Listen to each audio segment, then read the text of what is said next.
২৪ নিউজে আপনাকে স্বাগত। দেখে নেওয়া যাক এখনকার সবথেকে বড় খবর। কেদারনাথ যাওয়ার পথে পাথর খসে পড়ে মৃত্যু হল ৩ পুণ্যার্থীর।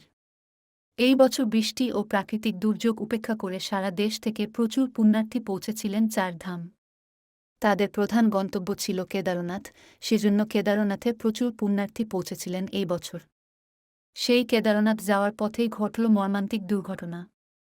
জানা গিয়েছে, গৌরীকুণ্ড থেকে কেদারনাথ যাওয়ার পথে চিরবাসার কাছে পাহাড় থেকে পাথর খসে পড়ে মৃত্যু হল ৩ পুণ্যার্থীর। আহত হয়েছেন কমপক্ষে ৮। দুর্ঘটনার খবর পেয়ে ঘটনাস্থলে পৌঁছায় এসডিআরএফ টিম। মৃতদেহ সরানোর পাশাপাশি আহতদের দ্রুত হাসপাতালে পাঠান তারা। নিহতরা হলেন মহারাষ্ট্রের নাগপুরের বাসিন্দা কিশোর অরুণ পড়তে, মহারাষ্ট্রের জালনা জেলার বাসিন্দা সুনীল মহাদেব কালে এবং রুদ্রপ্রয়াগের বাসিন্দা অনুরাগ বিষ্ট। দুর্ঘটনায় শোক প্রকাশ করেছেন উত্তরাখণ্ডের মুখ্যমন্ত্রী পুষ্কর সিং ধামি। তিনি এক্স হ্যান্ডেলে শোক প্রকাশ করে জানান, কেদারনাথ যাত্রাপথের কাছে পাহাড় থেকে পাথর পড়ার কারণে ৩ জন তীর্থযাত্রী নিহত হয়েছেন। আহত হয়েছেন বেশ কিছু তীর্থযাত্রী। এই ঘটনা খুবই দুঃখজনক।